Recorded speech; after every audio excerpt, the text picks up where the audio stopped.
ayat 22 hingga ayat yang ke-25 dari Injil Lukas pasal 8. Firman Tuhan berbunyi demikian.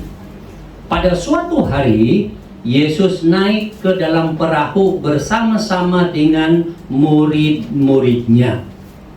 Dan ia berkata kepada mereka, "Marilah kita bertolak ke seberang danau." Lalu bertolaklah mereka. Dan ketika mereka sedang berlayar, Yesus tertidur. Sekonyong-konyong turunlah taufan ke danau, sehingga perahu itu kemasukan air, dan mereka berada dalam bahaya. Maka datanglah murid-muridnya membangunkan dia. Katanya, "Guru, Guru, kita binasa." Ia pun bangun, lalu menghadrik angin dan air yang mengamuk itu. Dan angin dan air itu pun reda, dan danau itu menjadi teduh. Lalu katanya kepada mereka, "Di manakah kepercayaanmu?" Maka takutlah mereka dan heran. Lalu berkata seorang kepada yang lain, "Siapa gerangan orang ini sehingga ia memberikan perintah kepada angin dan air, dan mereka taat kepadanya?"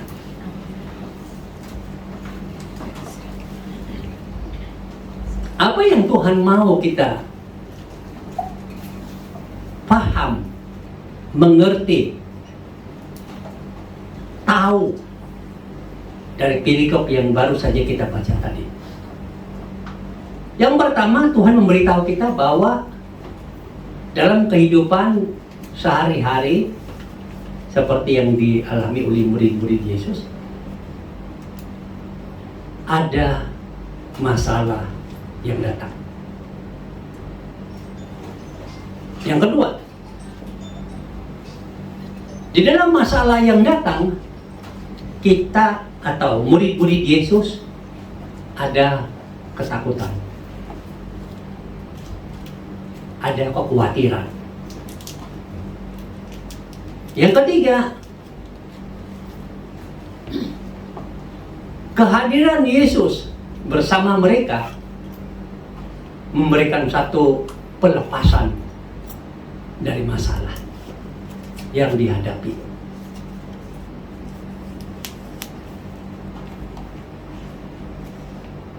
Dan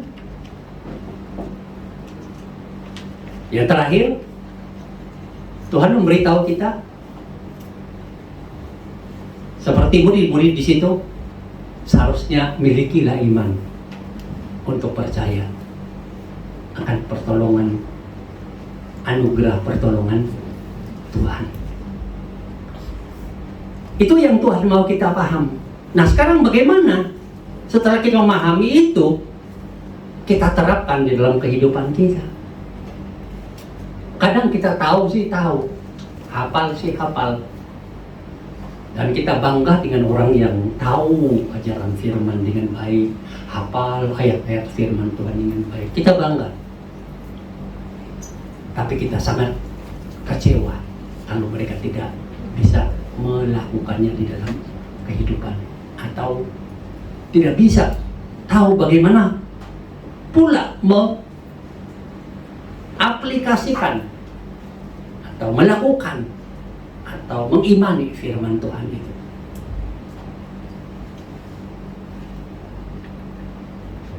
Jemaat yang dikasihi Tuhan, siapapun kita selagi hidup di dunia, orang yang paling buta huruf, tidak bisa mengenal apa itu huruf. Ada nggak orang demikian yang pernah saudara kenal? Orang tua saya zaman dulu tidak pernah bisa membaca dan mengenal huruf. Setelah mereka tua baru belajar. Namanya sekolah dewasa.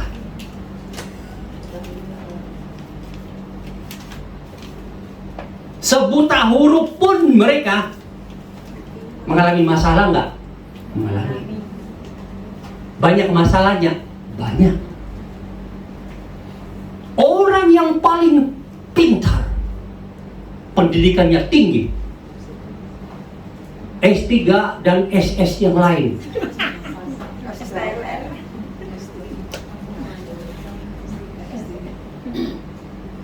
mereka orang yang banyak kepintarannya, sombong lagi. Ada masalah nggak? Ada. Banyak masalahnya? Banyak. Orang yang paling miskin di dunia. Pernah tahu nggak ada orang yang miskin?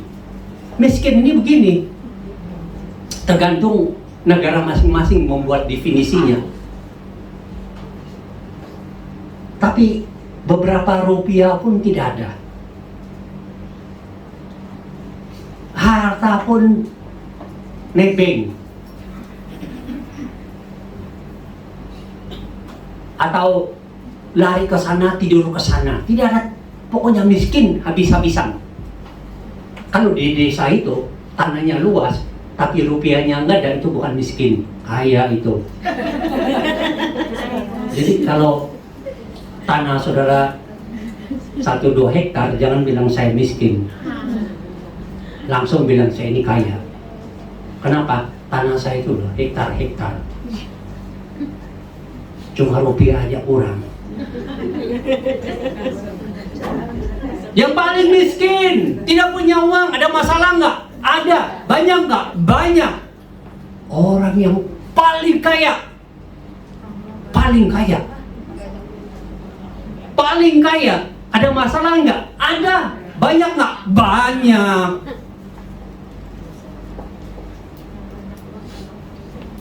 Apa artinya semua yang saya bicarakan tadi? Selagi saudara dan saya hidup di dunia ini, masalah tidak pernah meninggalkan saudara. Orang yang tidak percaya Tuhan ada nggak? Banyak. Ada masalah nggak mereka hadapi? Banyak. Kiri kanan.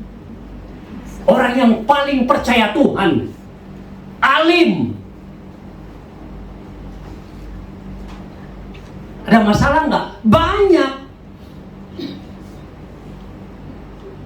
Apapun kerohanian yang dimiliki, tingkat kerohanian yang dimiliki, banyak masalah, banyak. Pernah nggak saudara baca di surat kabar bahwa orang-orang yang berstatus hamba Tuhan, pelayan Tuhan, majelis, atau pemimpin-pemimpin agama, apapun bentuk agamanya, mengalami masalah? Oh, banyak. Artinya apa? Masalah itu tidak mengenal agamamu, tidak mengenal darjat imanmu, rohanimu, pendidikanmu, hartamu. Masalah itu tetap ada. Jadi kalau saudara ada masalah, tenang. Saudara bukan sendirian menghadapi masalah. Tenang. Jangan merundung duka, menghina diri, memandang buruk diri saudara. Jangan. Karena semua orang di dunia ini banyak masalah. Majikan saudara yang memberikan saudara gaji tiap bulan, sedikit nggak itu? Banyak. Ada nggak masalah mereka? Ada. Rumah mereka 2 lantai, ada masalah nggak? Ada, banyak. Yang 3 lantai, banyak. Apapun, siapapun, hartanya, bagaimanapun banyaknya, kita di dunia ini langganan masalah. So, cara yang terbaik untuk menghadapi masalah apa? Welcome masalah. You are welcome to my life. Itu adalah cara yang terbaik untuk menghadapi masalah. Selamat datang hai masalah. Apa yang engkau mau berurusan atau mau berbuat sesuatu tentang kehidupanku, keluargaku, you are welcome. Selamat datang, tiap hari welcome. Karena saya tahu Yesus yang aku imani bersama dengan aku, Tuhan yang aku imani bersama dengan aku bisa menghadapi engkau satu persatu. Amin. Amin. Begitu imannya. Di sini kita melihat murid-murid Yesus itulah yang sudah belajar rohani bersama Yesus. Bahkan Yesus sendiri ada di dalam perahu itu. Kok datang masalah? Siapa itu murid-murid Yesus? Banyak yang ahli perahu, pelayaran, udah bertahun-tahun jadi nelayan. Apa itu badai, apa itu angin, apa itu gelombang, udah makanan sehari-hari.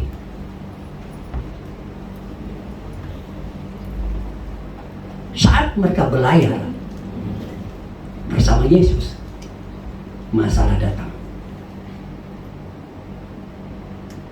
Jadi kalian itu kalau ada Yesus dalam hidup, mau jangan bilang tidak ada masalah dalam hidupku. Saudara berdosa itu. Betul. Sepertinya hidup di surga. Karena di surga tidak ada masalah. Nah, lagi hidup di dunia, ada Yesus pun bilang masalah tetap datang kepada aku. Tapi kelebihannya aku ada Yesus. Begitu aja. Kalau saudara tidak mengakui bahwa ada masalah karena udah percaya Yesus, nanti saudara berdosa. Karena seolah-olah hidup di surga dan tidak mau menerima realita di dunia ini. Begitu. Nah, ada Yesus bersama dengan murid-muridnya, tetap ada masalah. Seharusnya kan menurut pikiran kita kan, karena ada Yesus di situ yang lagi bersama dengan mereka dan istirahat, seharusnya tidak ada badai, tidak ada tofan. Begitulah.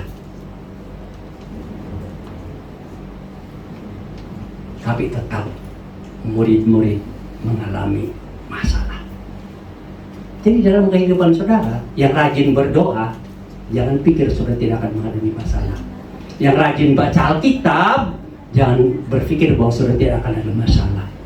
Yang berpuasa untuk lebih dekat kepada Tuhan, jangan pikir bahwa saudara tidak akan masalah.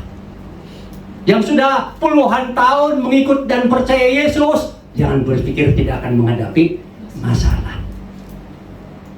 Masalah adalah langganan dalam hidup kita selagi di dunia ini. Apalagi yang tidak percaya, apalagi yang tidak mau cari Tuhan. Jangan komplainlah sama Tuhan. Tuhan, kenapa kok aku mengalami masalah? Aku kan mudah percaya kepadamu, walaupun aku jarang hal-hal rohani. Jangan, makin sudah komplain, makin berdosa. Tuhan aja dibuang, ya enggak? Rohani aja diabaikan, ya enggak? Jangan berdoalah, berdosa saudara. Selama ini sikap hatinya buang-buang Tuhan, tidak percaya Tuhan, percaya diri sendiri, percaya uangnya yang tiap bulan datang, pengalaman hidupnya. Ya tiba-tiba ada masalah baru cari Tuhan. Berdosa itu berdosa. Sepanjang hayatnya tidak pernah cari Tuhan, baru muncul cari Tuhan. Nggak bisa begitu. Kalau saudara adalah percaya Tuhan, ada masalah tidak masalah, tetap cari Tuhan. Jangan ada masalah dulu baru cari Tuhan. Minta tolong. Seharusnya bukan minta tolong, bertobat 1 minggu. Tuhan ampuni dosaku, hitung dosamu banyak-banyak, tulis berjuta kata, dan Tuhan inilah dosaku yang paling banyak ini, ampuni aku Tuhan, baru minta tolong. Begitu. Anak yang hilang bilang, apa? Aku berdosa Tuhan. Itu kan lebih dulu yang dia katakan, ya enggak? Aku berdosa kepada yang di langit dan kepada orang tuaku. Dosa dulu dibereskan. Baru minta tolong. Jangan cepat-cepat minta tolong berdosa. Karena dosa belum dibereskan. Nah itulah. Nah di sini kita melihat bahwa masalah akan datang kepadamu, kepada kita semua. Atau dalam bahasa keren ini, badai kehidupan tetap akan datang. Nah saya tidak terlalu tahu apa masalah yang saudara hadapi. Tidak tahu saya. Masing-masing kita itu tahu masalah kita. Mungkin masalah kesehatan, mungkin masalah engkau single, khawatir kebanyakan. Mungkin engkau single berkata, Tuhan, matilah aku ini. Nanti sampai mati pun aku single. Kalau Tuhan sudah merencanakan sudah single sampai mati, bersyukurlah. Ya kan? Kenapa mau menikah kalau Tuhan sudah atur sudah single? Kenapa mau cari-cari? Begitu sudah paksa-paksa cari, sudah tutup mata, apapun Anda tangkap. Akhirnya, sudah tidak tahu membedakan orang jahat dan orang baik. Pokoknya Pak, aku ini cinta, bukan ada persyaratan. Dia orang jahat kan, pembunuh ke, penipu ke, aku tetap jatuh cinta. Cintamu itu betul-betul bukan cinta, itu bukan cinta. Itu keinginan daging yang mematikan. Karena cinta yang Tuhan kasih kepada kamu itu ada matanya. Kepribadiannya bagaimana, kelebihannya bagaimana, kekurangannya bagaimana, imannya bagaimana. Begitu cinta yang dari Tuhan. Kalau buka mata terus cinta, belum tentu dari Tuhan. Awas ya. Hati-hati dengan kalian punya cinta yang liar itu. Nah mungkin itu masalah. Saya Pak single ini. Saya tidak tahu. Atau saya ini single parent Pak, single parent. Hidupku ini susah Pak. Syukurlah aku sekarang ini sibuk. Kalau tidak, aku stres. Makanya aku bersyukur sekali Pak di rumah majikan itu kerjanya banyak sekali, membuat pikiranku itu terfokus kepada pekerjaan, bukan kepada hal-hal masalah sini sana. Bagi yang kurang pekerjaan di majikan, liar pikirannya kemana-mana, akhirnya stres. Fokus kepada masalahnya, bukan lagi fokus cari-cari masalahnya. Yang dulu, yang sekarang dibangkitkan semua, akhirnya stres, tidak lama depresi. Nah, saya tidak tahu pergumulan saudara yang single parent. Mungkin saudara melihat anak saudara itu kok saya sudah berkati banyak selama saya di sini, kok jadi begitu-begitu toh. Nggak jadi yang aku doakan. Sampai sekarang Tuhan aku berdoa kok belum jadi orang itu anakku ya. Bagaimana ini Tuhan? Mungkin itu masalah yang sudah hadapi. Badai yang sedang bertiup. Bukan bertiupnya sekali setahun. Tiap saat, tiap waktu. Seorang ibu kan lain, ya enggak? Iya Pak. Hatinya kayak tidak bisa lepas gitu loh. Padahal bagus juga kadang-kadang dilepas gitu loh.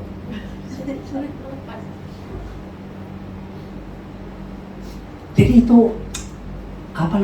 membuat kita itu stres. Mungkin itu masalah single parent. Atau soal pikir nanti aku mau pulang ini bagaimana ini ya? rumahku masih tiang. Masih tiang. Itu pun baru satu tiang. Bagaimana ini ya? Nah, mungkin salah satu kekhawatiran, ketakutan. Walaupun itu memang sebenarnya khawatir yang betul, tapi kekhawatiran sampai tidak bisa melihat Tuhan yang menolong, Tuhan gembala yang baik yang menolong. Nah, itu kekhawatiran yang dari iblis. Jadi saat saudara khawatir dan saudara tidak bisa melihat Tuhan, itu kekhawatiran dari iblis. Iblis yang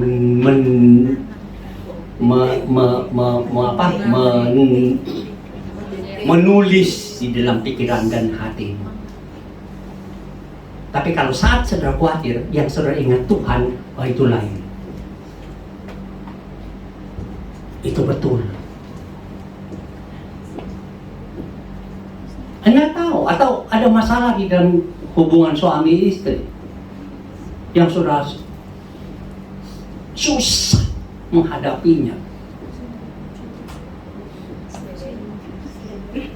Bagaimana itu, Pak? Dia di sana, saya di sini. Dia kemana-mana, saya di sini saja.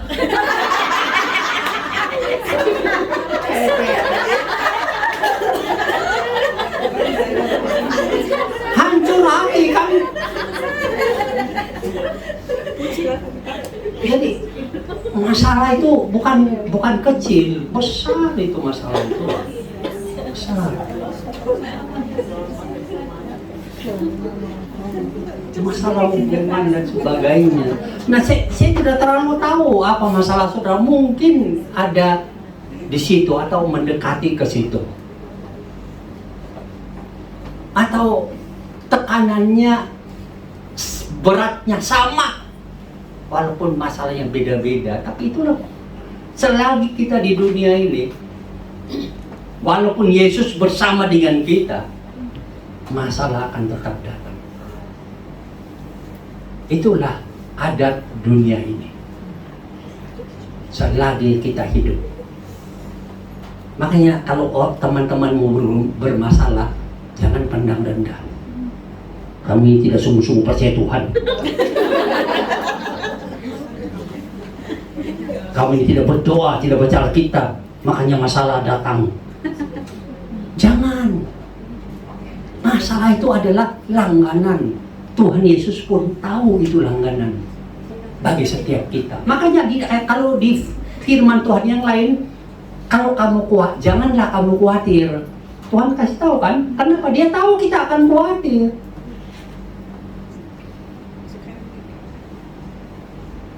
Serahkanlah segala kekhawatiranmu kepada Tuhan. Kenapa Tuhan ngomong begitu?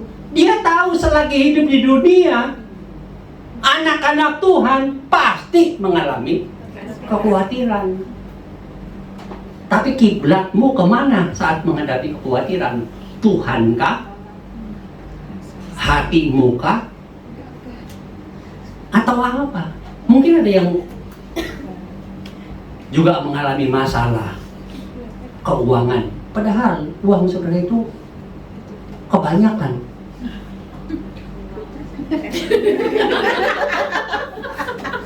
Dibandingkan yang lain-lain di negara sendiri, iya enggak? Mereka sudah berusaha siang malam dan bekerja dan sekolahnya tinggi-tinggi. Mungkin ada yang banyak dapat uang yang cukup dan banyak, tapi ada juga yang susah dapatnya. Tapi saudara bersih kan? Uang apa? Bersih. Tidak bayar tempat tinggal, tidak bayar makan, tidak bayar listrik, tidak bayar air, tidak bayar WC, tidak bayar pajak, internet gratis, semuanya bersih. Tapi masalah financial kok ini ya besar ya. Menurut penelitian yang saya baca, dalam semua pekerjaan migran Indonesia di seluruh dunia, yang paling banyak itu di tanah Arab. Yang pertama, bukan yang kedua, bukan paling banyak, kedua. Yang paling banyak itu di Malaysia.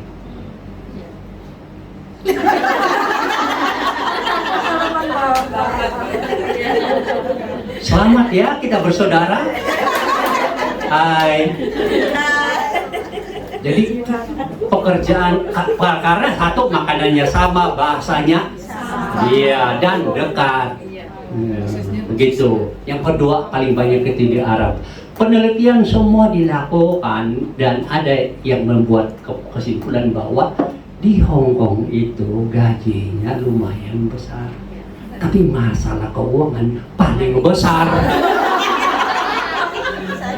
Ini surat kabar yang ngomong loh, bukan aku. Nggak tahu kenapa itu begitu. Tapi mungkin itu ada benarnya, mungkin tidak 100%, tapi 60% barangkali, atau 70%, atau ya kebetulan aja mereka bulan itu melihat masalah ini ada. Tapi dari penelitian itu di surat kabar memang begitu gitu loh. Mungkin itu ada masalah yang saudara hadapi. Apalagi yang pinjam sini sana sini, ya enggak? Dan belum yang kena tipu, ya enggak? Tapi mungkin ada yang masalahnya di situ gitu loh. Udah mikir, apapun seperti masalah keuangan inilah yang paling besar. Tapi apapun masalah hidupmu, terimalah itu sebagai satu kenyataan selagi di dunia ini. Kalaupun masalah itu kita itu berbeda adanya, tapi itu tetap masalah.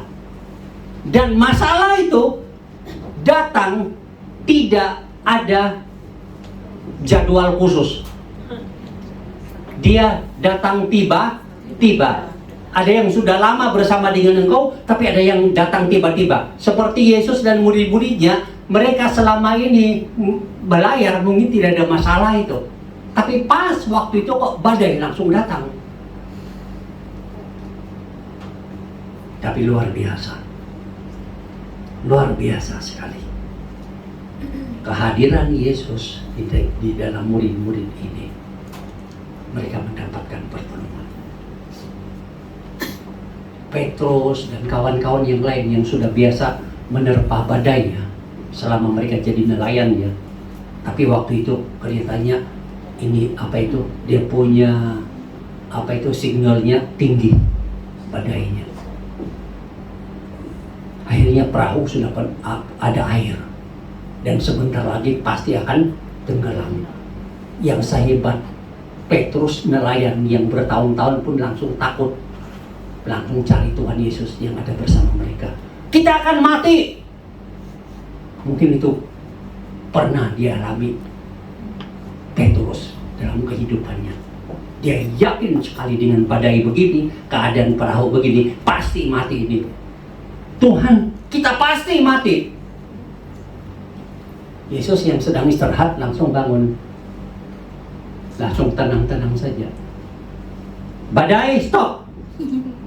Gelombang air, stop. Hari itu juga, saat itu juga, semua menjadi tenang. Dan murid-murid Yesus heran kan, siapa orang ini? Loh, selama ini kau nggak kenal-kenal nih. Heran. Tapi syukurlah waktu itu Yesus memperkenalkan dirinya. Dia adalah Tuhan yang berkuasa atas ciptaannya. Atas badai, dia Tuhan yang berkuasa. Atas air yang bergelombang, Yesus Tuhan yang berkuasa. Supaya mereka tahu kebersamaan Yesus dengan mereka ada jawabannya. Nah, engkau yang bermasalah ini, ya, sadarilah Yesus ada di hatimu. Yesus bersama denganmu. Yesus tidak pernah membiarkan engkau, tidak pernah meninggalkan engkau. Saat engkau percaya kepada Dia, menerima Dia menjadi juru selamat dan Tuhanmu, Dia akan bersama dengan engkau selama-lamanya. Ya, Dia hadir di situ. Berserahlah kepadanya, bergantunglah kepadanya, maka badai-badai kehidupanmu akan dihentikan, akan dilepaskan engkau dari badai-badai itu, karena Tuhan yang berkuasa bersama dengan engkau. Tapi kalau tidak ada Yesus, mau cari siapa, saudara? Nah, sadari, murid-murid menyadari ada Yesus, ada pertolongan. Kita sedang ada masalah badai apapun bentuk kehidupan kita, seperti yang saya sebutkan tadi, ingat Yesus ada di situ. Percayalah kepadanya, bergantunglah kepadanya. Yang berikan kelegaan, yang berikan kekuatan, yang berikan kelepasan. Seperti pengalaman kita, masing-masing kita ini pernah mengalami badai hidup yang berat. Pernah nggak? Pernah. Sebelum yang sekarang ini, ada pernah nggak? Ada. Anda dipulihkan, Anda dilepaskan. Ingat nggak? Masih ingat nggak? Kenapa tidak ingat? Sombong. Mengaku bahwa saya yang menyelesaikan masalah itu, bukan Tuhan. Padahal Tuhan yang memberikan engkau nyawa, memberikan engkau hikmat, memberikan engkau kemampuan dan pertolongan. Kau lupa yang di atas, yang mengaku diri, menyembah diri sendiri sebagai Tuhan. Dan di sejarah hidup kita ini kita melihat pekerjaan Tuhan, pertolongan Tuhan Yesus, mujizat-mujizat yang Dia lakukan. Kita ingat, itu memberikan kekuatan. Artinya apa? Bersama Yesus, aku kuat, aku ada pertolongan, aku ada mujizat. Ini sejarah sudah membuktikan itu. Makanya kalau kita membaca Alkitab, khususnya di Mazmur, ulang-ulang Mazmur menceritakan bagaimana perbuatan Tuhan menolong umatnya di masa lalu. Siapa yang melepaskan kamu dari Mesir? Siapa yang melepaskan kamu dari tentara-tentara Mesir? Siapa yang melindungi kamu di siang hari? Awan Tuhan. Siapa yang melindungi kami di musim dingin, di malam hari? Ada api yang menyinari. Siapa yang memberi kamu makan? Tuhan yang memberikan apa? Mana? Yang memberikan apa? Burung puyuh. Siapa yang menolong kamu menyeberangi sungai? Sungai pula. Laut. Yang pertama-tama laut. Tuhan. Of course ada sungai Yordan juga yang Tuhan belah dua. Tuhan bawa ke sana mengingat, bersama dengan Tuhan ada pertolongan, ada mujizat, ada kekuatan, ada pelepasan. Itu maksud Tuhan. Makanya ingat dan sembah dan dekatlah kepadanya. Begitulah maksudnya segala pertolongan dan berkat-berkat yang kita alami dalam hidup ini. Ingat, ini semua dari Tuhan. Berarti ada Tuhan Yesus bersama dengan aku. Aku tetap berserah. Aku tetap meminta pertolongan. Aku tetap beriman kepada Dia, percaya kepada Dia. Karena kalau dulu Dia pernah menolong aku, saat ini pun pasti Dia bisa menolong aku. Masa depanku juga akan Tuhan tolong. Bersyukur murid-murid Yesus, ada Yesus bersama dengan mereka. Bersyukur kita-kita ini ada Yesus bersama dengan kita, menolong kita, menguatkan kita. Dekatkan saja kepada Dia. Makanya Yesus bilang, hai kamu orang-orang yang tidak percaya. Artinya apa? Walaupun Yesus dekat di sana, mereka tidak percaya kepada Tuhan Yesus. Yang mereka percaya apa? Pengalaman hidup masa lalu. Petrus bilang, aku ini nelayan yang hebat. Teman-temanku ini penelayan yang hebat. Pasti ini tanam saja. pasti bisa lewat ini badai-badai ini yang mereka percaya. Tapi Tuhan membangkitkan pengertian mereka.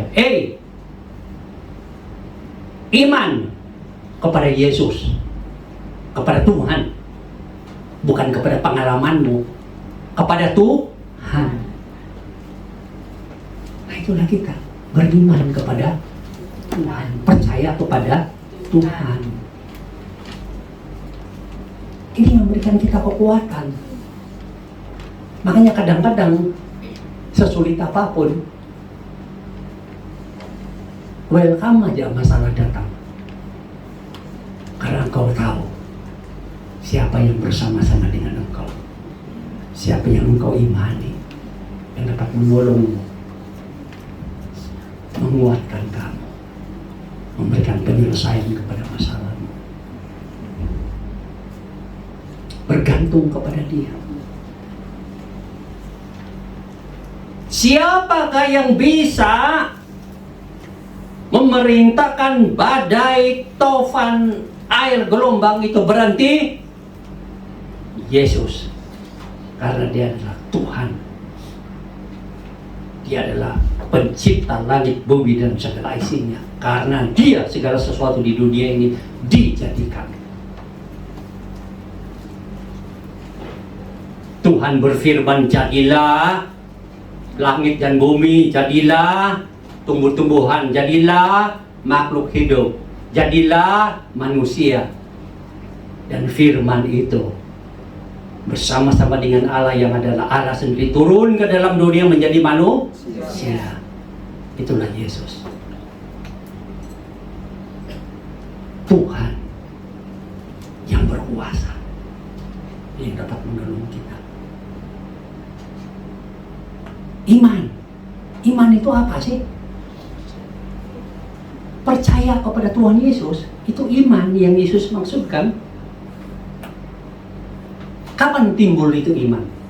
Anugerah Tuhan menganugerahkan kita iman untuk percaya kepada Dia.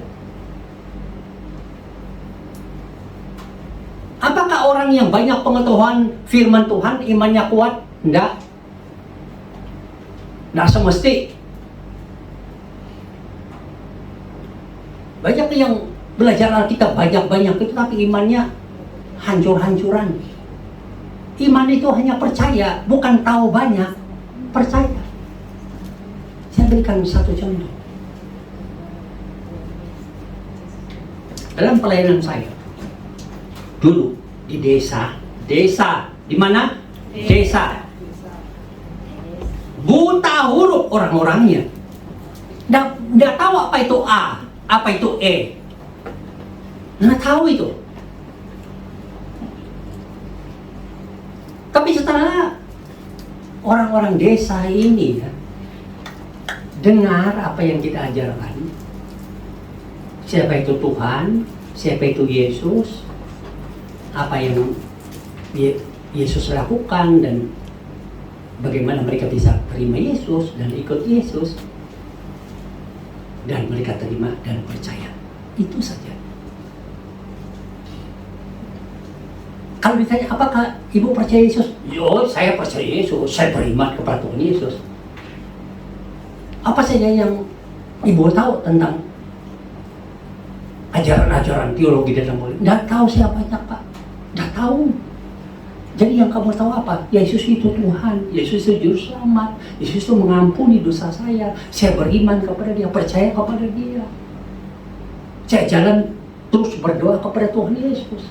Saya mau mandi di sungai, sebelum mandi saya berdoa dulu. Tuhan Yesus berkatilah aku di sekarang mandi. Kadang kita pikir udah mandi aja berdoa, ya sudah banyak buaya saudara. Jangan main-main. Berdoa terus, jalan juga berdoa, masuk hutan berdoa. Kenapa? Menurut kepercayaan di hutan itu banyak setannya. Saya tebang pohon sejak Pak berdoa, Tuhan Yesus berkatilah aku. Kenapa? Dipercaya di tradisi desa-desa itu pohon pun ada penunggunya. Jangan main-main. Makanya dia punya iman kuat. Apa saja dilakukan, berdoa dalam nama Yesus. Dia tahu banyak nggak? Enggak. Itulah iman. Saudara jangan bilang, Pak, ajar saya di semua ini Alkitab. Baik-baik, supaya saya ada iman. Belum tentu. Saudara yang banyak-banyak tahu firman Tuhan, iman saudara kadang muncul, kadang hilang.